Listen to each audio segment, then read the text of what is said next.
جو پانی آج عذاب کی شکل اختیار کر چکا ہے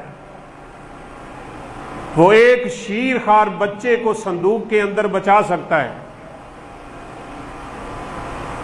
موسیٰ علیہ السلام کے اس پانی سے بچنے کی کوئی امید نہیں تھی۔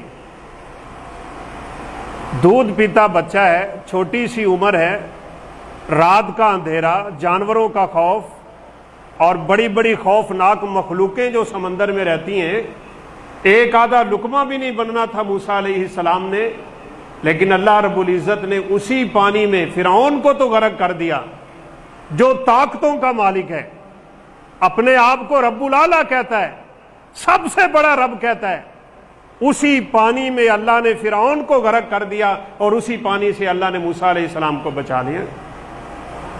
ان پانیوں پہ قدرت رب کی ہے، یاد رکھیے گا۔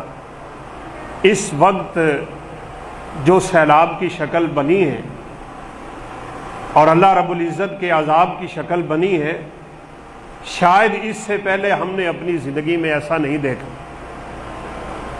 یہ کیوں ہوتا ہے؟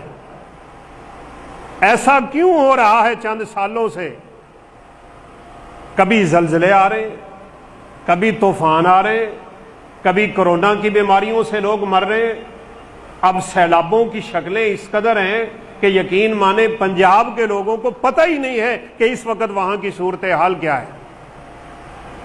رات ہمارے پشاور کے ایک بھائی نے میسج کیا، کہا جی کوئٹہ میں مسلسل 12 گھنٹے سے بارش ہو رہی ہے اور بڑی تیز بارش ہو رہی ہے، جانور غرق ہو رہے ہیں، بچے پانی میں بہہ رہے ہیں، گھر تباہ و برباد ہو رہے ہیں۔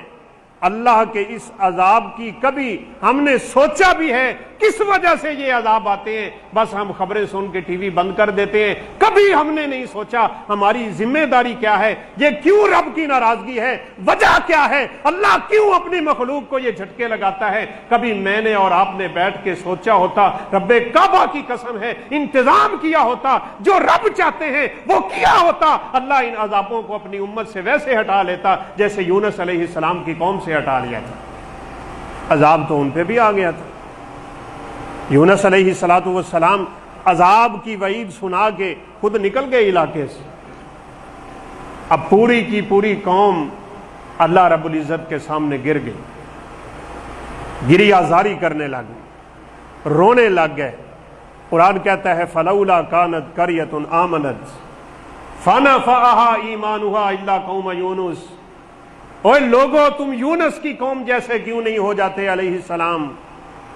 جب انہوں نے عذاب دیکھا تو رب کے سامنے آیا تو نہیں تھا، آنے کی خبریں آ چکی تھی، یونس علیہ السلام بتا کے چلے گئے تھے، اللہ تعالیٰ نے پوری قوم کو بچا لیا۔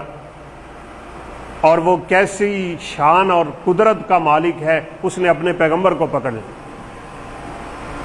یونس تو میری اجازت کے بغیر وہاں سے کیوں نکلا تھا؟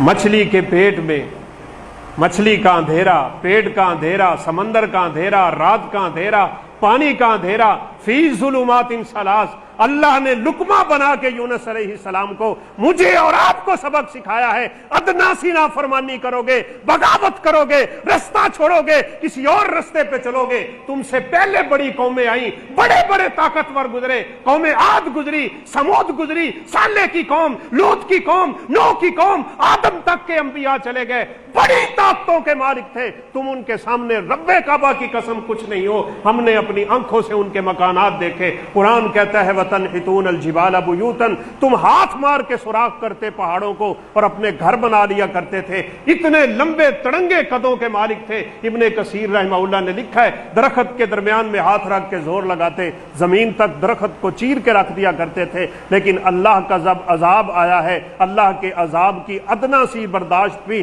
نہیں تھی ان میں۔ قرآن کہتا ہے کأنہم اعجاز نخل خاویہ، یوں زمین پہ پڑے تھے جیسے لمبی لمبی کھجوریں۔ نعوذ باللہ اللہ کے عذاب کا